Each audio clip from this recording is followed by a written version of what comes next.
Late one night in 1994, a sultry croon echoes from a dimly lit honky-tonk on Nashville's Lower Broadway. The song is "What a Crying Shame," and the voice pouring through the speakers belongs to Raul Malo, a Cuban-American with a rich tenor that soars like Roy Orbison's. As the final note rings out, a hush falls over the room, then raucous applause. Country DJs who moments ago had never heard of the Mavericks scramble to find out who this new band is. Little do they know, this quartet from Miami is about to rewrite the rules of 1990s country, infusing vintage honky-tonk with Latin rhythms and rock and roll swagger. Their journey will take them from Florida barrooms to the pinnacle of country music, powered by a sound as warm and wide open as the American highways they'll soon be traveling.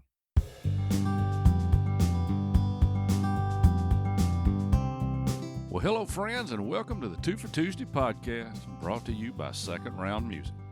I'm your host, Michael Pezent, and today we're exploring the extraordinary story of the Mavericks, the 1990s country band whose genre-blending style made them true Mavericks by name and nature. Known for their eclectic mix of country tradition with rockabilly energy and Latin flair, the Mavericks burst out of Miami to conquer Nashville and beyond. And in this episode, we'll retrace their full career trajectory from scrappy Florida upstarts playing original songs in rock clubs to Grammy-winning Nashville hitmakers, to adventurous reunions that continued expanding their sound. And along the way, we'll dive deep into two of their most defining songs, What a Crying Shame and All You Ever Do Is Bring Me Down. Through detailed song origins, studio insights, and cultural context, we'll see how these tracks shape the Mavericks' legacy as country music trailblazers. Now, we've got a lot of ground to cover and a lot of music to step through. But before we dive in, here's a quick word from our sponsor. Are you ready to take control of your finances and build a brighter future? Are you sick and tired of being sick and tired, feeling broke all the time? My name is Michael Pezent, a certified master coach, and I created Second Round Financial to provide personalized financial coaching based on the proven principles of Dave Ramsey's 7 Baby Steps. Our services include, but are not limited to, one-on-one financial coaching through Zoom conference or face-to-face, budgeting strategies, debt reduction plans, emergency fund creation, retirement planning, and investment guidance. Well, why choose us? Because we believe in empowering our clients with the knowledge and tools they need to achieve financial peace. With our guidance, you'll gain clarity over your financial situation, develop a realistic and achievable plan, and experience hope and confidence in your financial future. I have over 15 years experience teaching and guiding families in the Ramsey principles, along with a degree in finance and work experience in the banking and insurance industries. So let's get started today.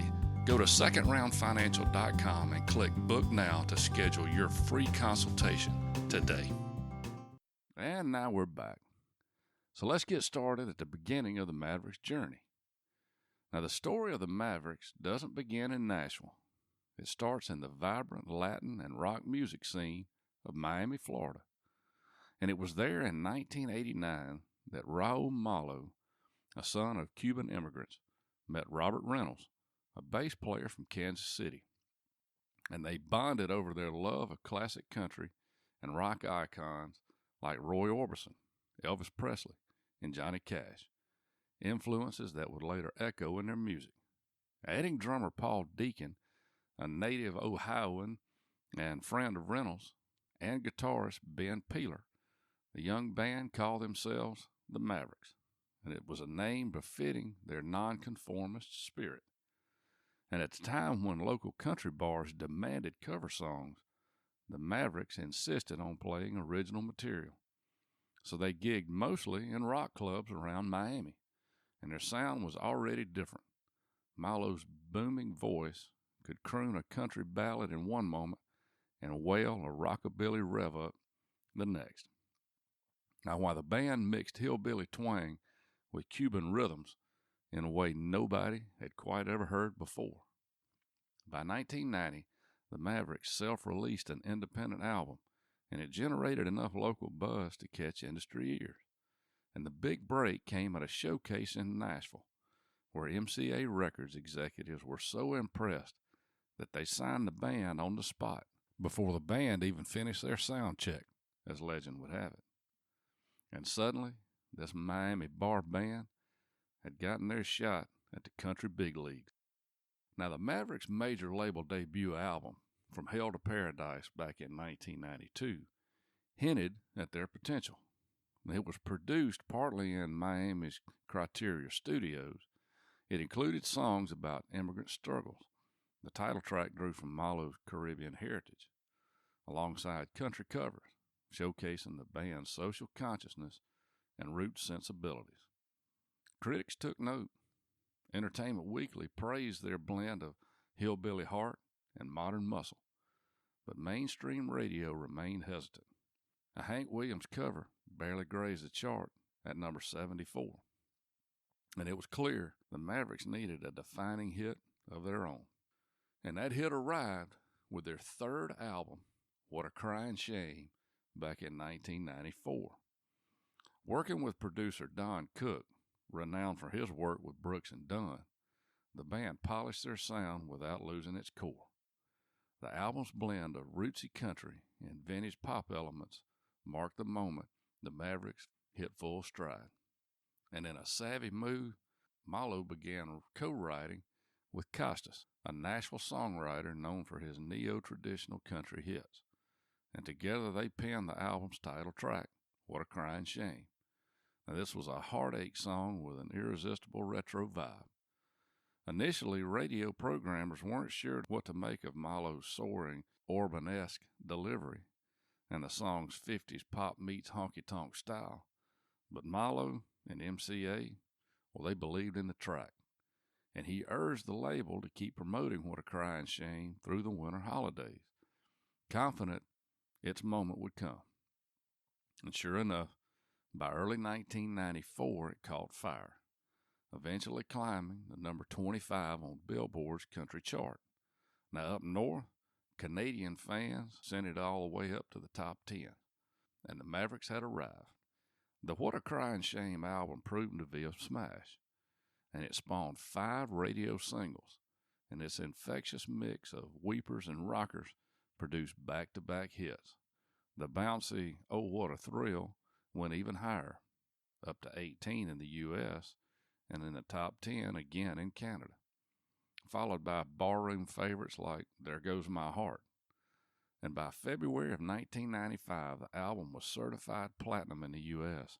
and double platinum in Canada. And for country music in the mid-90s, an era saturated with new voices, the Mavericks stood out with their throwback style and genre-crossing appeal.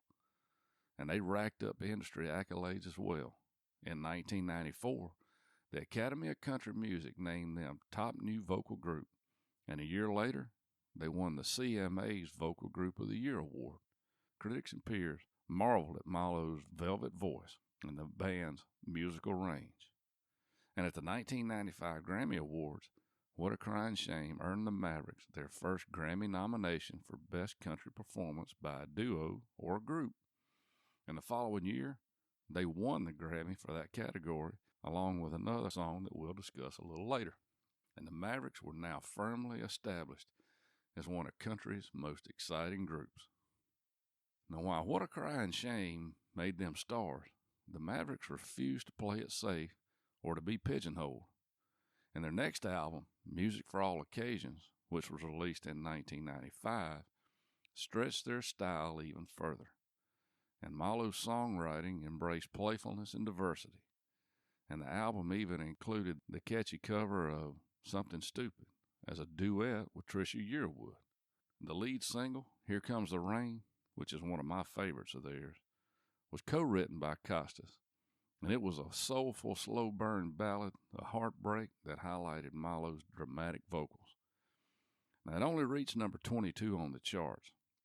And in early 1996, it did win the Mavericks a Grammy Award for Best Country Duo Group Performance, affirming their critical respect. But it was the second single from this album, All You Ever Do Is Bring Me Down, that truly captured the Mavericks' spirit of fun and became their biggest commercial hit. And we'll take a deep dive into that song later in the episode. Suffice it to say, this rollicking Tex-Mex energy, driven by the legendary accordionist, had country audiences joyously dancing in the aisles in 1996. By the mid-1990s, the Mavericks were at their peak. Top 10 hits in Canada, world tours, CMA and ACM Vocal Group of the Year honors in both 1995 and 96. And they even contributed to movie soundtracks, a swinging cover of Blue Moon on Apollo 13 in 1995.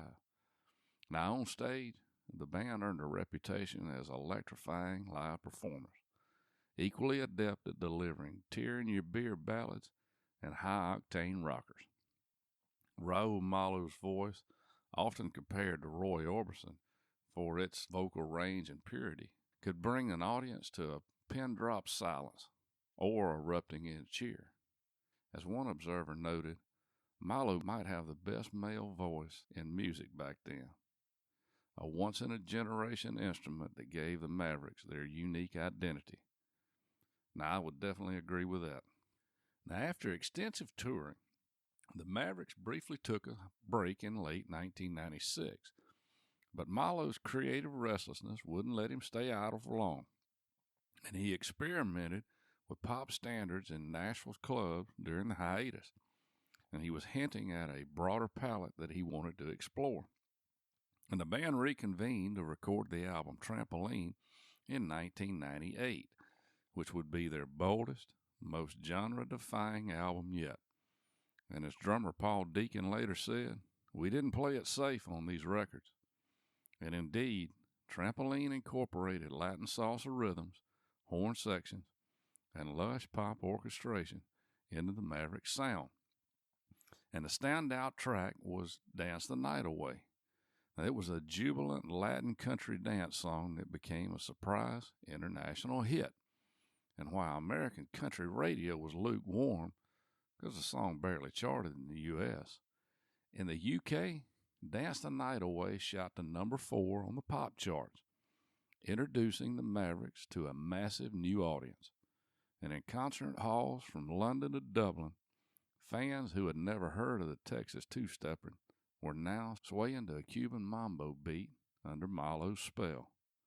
Trampoline and its genre-fusing tracks proved the Mavericks could transcend country's boundaries, even if venturing outside of the Nashville box came at a cost. As Raul Malo wryly noted, when you venture outside the box, you're pretty much sealing your fate in the conservative country industry.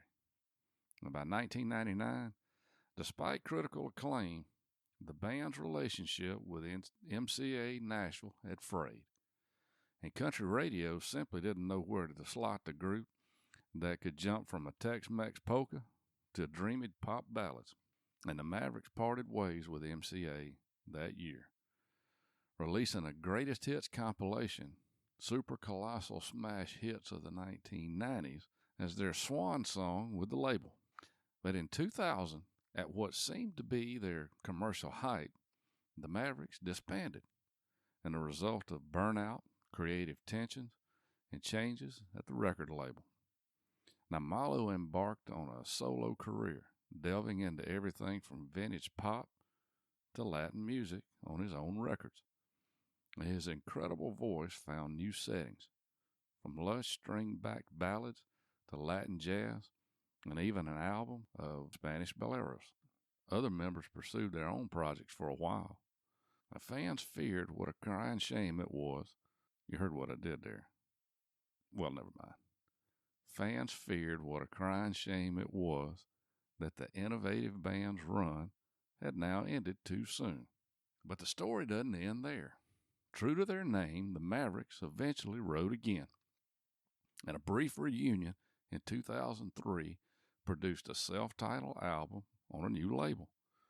And while that effort was short-lived, it laid the groundwork for what was to come.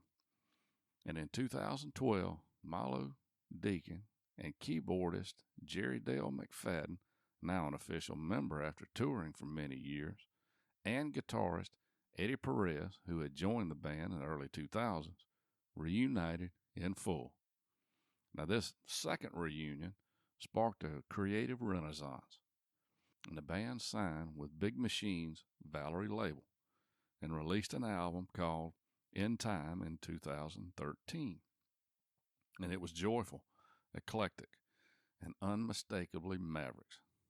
If anyone thought that years apart may have mellowed them out a bit, one listening to Back in Your Arms, a track bursting with horns, Tex-Mex accordion, and rockabilly electricity, proved that the Mavericks were as dynamic and daring as ever. And they followed it up with an album called Mono in 2015, and it was recorded in an old-school mono sound. And they continued to tour relentlessly, wowing crowds across America and Europe with their tight musicianship and infectious energy. Now, tragedy and triumph did visit the band in equal measure in the 2010s. Original bassist Robert Reynolds departed in 2014 amid personal struggles, but the Mavericks pressed on, adding new members to their touring lineup, and they received a wonderful acknowledgement of their genre-crossing legacy in 2021 when they were honored with the Trailblazer Award at the Americana Music Honors and Awards. And it was a fitting tribute. The Mavericks had indeed blazed a trail that the Americana scene, now that's a fusion of country, roots rock, and other American styles, was now following. And in a full circle moment, the band soon explored a project very close to Raul Malo's heritage. And in 2020, they released En Español, an album that was entirely Spanish, reimagining diverse Latin classics in the Maverick style. The record's rhythmic richness and heartfelt performances earned rave reviews, and it was as if all the threads of their musical identity had finally woven together into a brilliant tapestry. After 30-plus years, the Mavericks were still explorers, pushing boundaries of the genre and proving music truly has no boundaries. But sadly, even as the band reached new creative heights, they faced a heartbreaking loss. And this is the reason I've tabled another episode to broadcast this topic today. On December 8th, 2025, at 8:52 p.m., Raul Malo passed away at the age of 60 after a battle with cancer. Now, this news has stunned fans, me alike, and the music community. Malo's voice, often called the greatest voice in modern popular music, was silenced far too soon.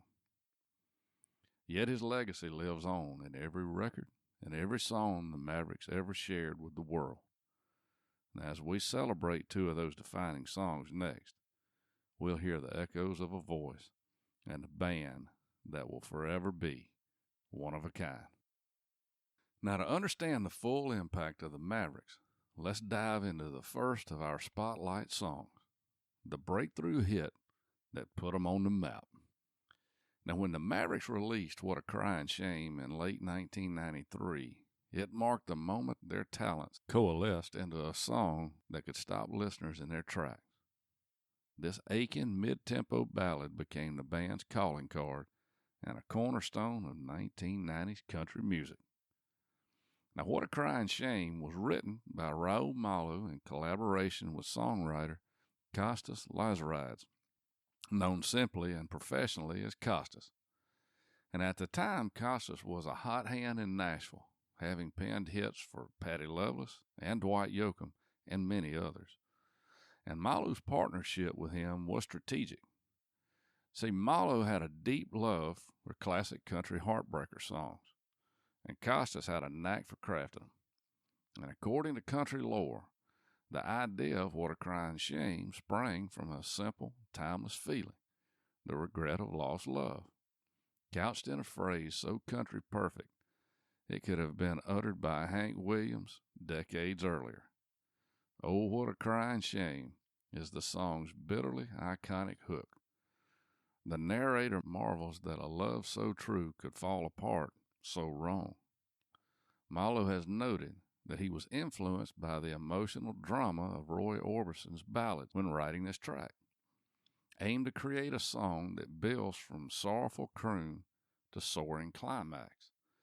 Indeed, the melody starts low and pensive, and then leaps an octave when it hits the impassioned chorus line, "Oh, what a crying shame to let it all slip away," a moment that gives goosebumps to this day. In terms of circumstances, What a Crying Shame was composed in 1993 as the Mavericks prepared material for their first MCA Nashville album produced by Don Cook. Malo, then in his late 20s, was drawn on personal experiences of heartache and the struggles of a musician's life on the road. Now, many accounts suggest that Costas and Malo wrote the song in a rush of inspiration, perhaps in a Nashville writing room lined with gold records. The combination of Malo's romantic sensibilities and Costas's traditional country chops yielded a song that sounds like an instant classic, as if it had been around forever, even when it was still brand new. Now, What a Crying Shame was recorded in August of 1993 at the Sound Shop recording studios in Nashville, Tennessee. And again, producer Don Cook oversaw the session, bringing in some of Nashville's finest session players to augment the band. In fact, though the Mavericks were a self-contained unit on stage, the recording of this track featured top-tier studio musicians to get the exact sound that Cook and Malo envisioned. According to album credits, Brent Mason, one of Nashville's most renowned guitarists, and from my understanding, it has been said that Brent Mason is probably the most recorded session guitar player in the history of music. Now, he played on this track and he laid down the electric guitar fills and twangy leads, while Bruce Barton played the pedal steel guitar that cries throughout the song. The band's new official lead guitarist, Nick Kane, had joined them, but since he came on board just as the album was being finished, Mason and the others handled all the guitars in the studio.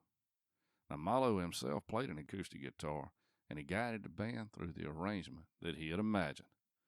And vocally, Raul delivered one of the most captivating performances of his career on this track. And the engineers have noted that his voice was captured in a vintage Neumann U67 microphone, which gave him that warm, classic tone, and which was likely given back in that era and that style of music.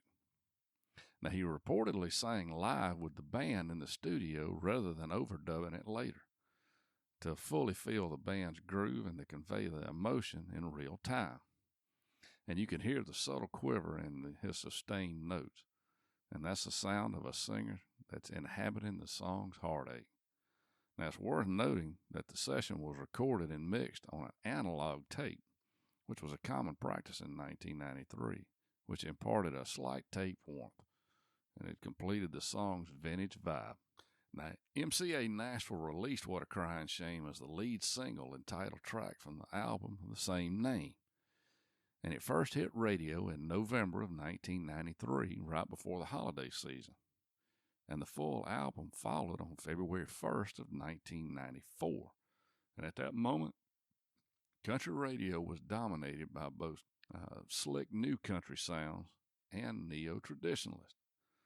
And the Mavericks somehow straddled both of those camps. Initially, the single moved slowly. Some radio programmers weren't sure if this throwback sound fit next to the likes of Garth Brooks or Reba McEntire. But as 1994 dawned, listeners began to request the song. And What a Crying Shame eventually rose to number 25 on Billboard's Hot Country Songs chart in early 94. But in Canada, where the Mavericks quickly garnered a strong following, the song fared even better, reaching the top 10 on the RPM Country Tracks chart. And meanwhile, What a Crying Shame, the album, was racing up the charts, peaking at number 6 on Billboard's Country Albums and crossing over into the Pop Albums Top 40 chart. And the single became the group's first true hit and remained a radio playlist throughout the year. Now, as mentioned, the song earned the Mavericks their first Grammy nomination. And at the Grammy Awards in March of 1995, for the previous year's work, What a Crying Shame was up for Best Country Performance by a duo or group with vocal. Now, though it didn't win, just being nominated along Nashville's biggest names signaled that the Mavericks had arrived among the elite. And the Academy of Country Music and the Country Music Association also took note. The band was named top group by the ACM in 1994, surely boosted by the song's success. Hey guys, thank you for listening today, and I hope you're enjoying this podcast. If you are, please subscribe or follow the podcast, click the like button, share it with other music lovers, and please consider giving it a 5-star rating so we can reach a bigger audience. Now back to the show. If What a Crying Shame introduced the Mavericks as masters of heartache, our next song highlights their gift for pure foot-stomping joy.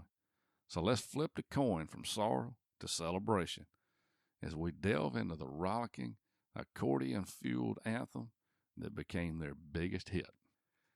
Now, by 1996, the Mavericks have proved that they could make you cry, but with All You Ever Do Is Let Me Down, they proved they could make you dance. This infectious up-tempo number remains the band's highest-charting U.S. single, and it's a blend of country twang with Tex-Mex flair, and it's a perfect example of the Mavericks' fearless genre mixing. All You Ever Do Is Bring Me Down was born out of a songwriting collaboration with Raul Malo and Al Anderson. Anderson, a former member of NRBQ turned Nashville songwriter, was known for his clever hooks and his bluesy bend. Legend has it that Malo and Anderson wanted to write a good time ballroom song with a twist, and the title came from a common phrase, the kind of thing someone might say about an exasperating lover. And they sensed that it would make a catchy, iconic refrain. And in writing sessions circa 1994 through 95, Malo and Anderson jammed on a rockabilly groove and quickly realized they had a Tex-Mex feel.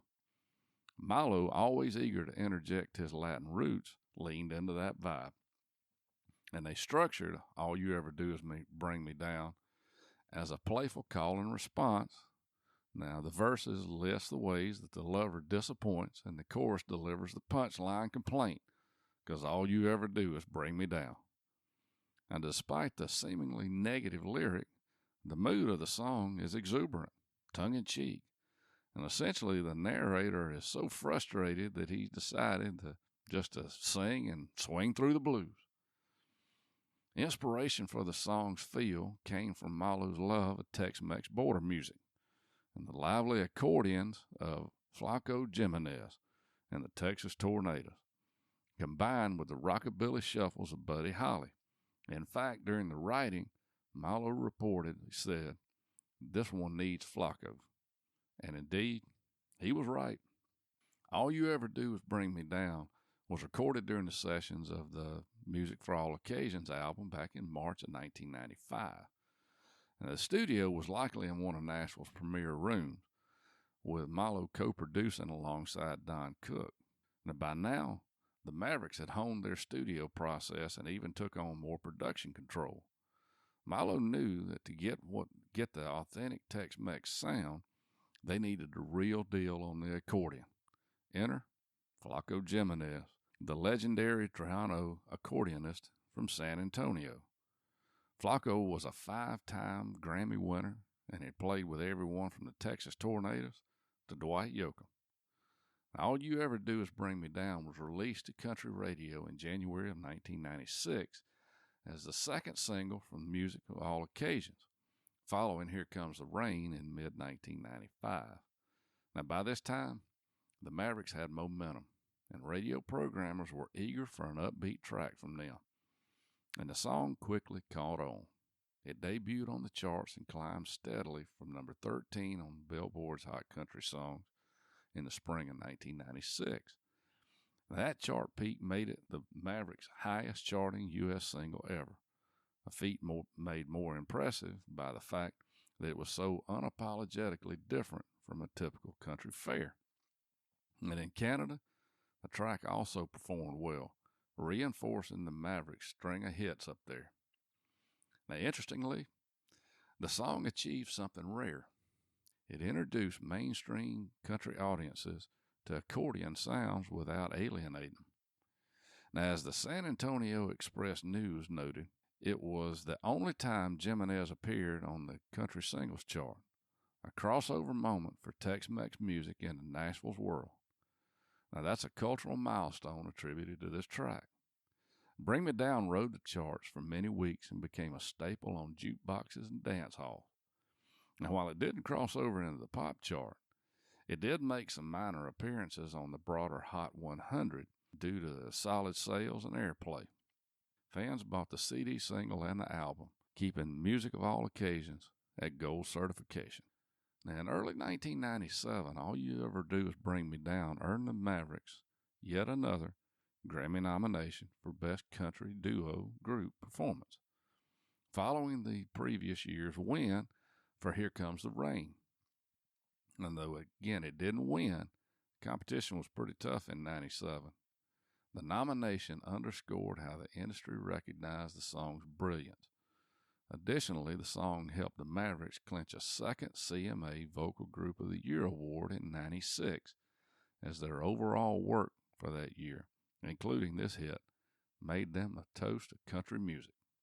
For the Mavericks' trajectory, Bring Me Down was the high-water mark for their commercial success, and it proved that their instinct to color outside the lines could produce a hit that resonated widely. It also perhaps gave them the confidence to further explore their Latin side, which we see later with songs like Dance the Night Away, and ultimately their Spanish album decades later. At the same time, being their biggest hit, it somewhat defined them in the eyes of many casual fans. Ask a 90s country listener about the Mavericks, and 9 times out of 10 they'll mention, "Oh, the one with the accordion? What a fun song." The band, of course, had many dimensions, but this song's legacy is that of a joyous, distinctive classic. So there you have it, the story of the Mavericks, a band of Miami misfits turned country music trailblazers, and the 2 songs that define their remarkable journey. We've seen how What a Crying Shame introduced the world to Raul Malo's velvet voice and the band's timeless songwriting, bringing classic country heartbreak back to the radio. And then we danced through All You Ever Do Is Bring Me Down, the genre-blending romp that fused Tex-Mex accordion with Nashville twang and had us all smiling through the blues. Now, through these songs, the Mavericks proved that music has no borders. They seamlessly blended honky-tonk, rock and roll, and Latin rhythms, opening minds and bringing people together on the dance floor. Now, their career was a tapestry of highs and lows, from Grammy Awards to sold-out tours to an 8-year hiatus and triumphant reunions. They stayed true to their name, always Mavericks, blazing their own path. Even as country trends changed, the Mavericks carried on, infusing their later albums with newfound colors, yet never losing the heart that made them special. Raul Malo's voice, often called one of the greatest of his generation, remained the guiding star, and his passion echoes in every lyric he sang. Today, fans around the world remember how the Mavericks' music made them feel, the warmth of nostalgia, the urge to get up and dance, and the comfort of a song that understands your heartache. With Raul's recent passing, there's a profound sadness, but also immense gratitude. We're grateful for the gifts he and the Mavericks gave us, the songs that can lift us up when we're lonely, or get us moving when life gets us down. The Mavericks' legacy is secure in those melodies and memories. So thanks for joining me today on the 2 for Tuesday podcast, brought to you by Second Round Music and your host, Michael Pezent, where we take a deep dive into the artists, the stories, and the songs that shape the soundtrack of our lives. And remember, we love you and we need you. And whether it's a soulful ballad reminding you of love lost, or a swinging Texas mambo getting your boots tapping, the Mavericks music lives on to uplift and unite us. Their sound was uniquely American in its diversity, and it will continue to inspire artists and listeners for years to come. So as I leave you today, let me pass on my deepest condolences to Raul's wife, Betty, and the rest of the family. I thank you for allowing the rest of us to hear the incredible voice and musicianship of Raul. He brought much joy to our lives. May God bless you and bring you peace and comfort in the days to come. Raul, may you rest in peace, brother.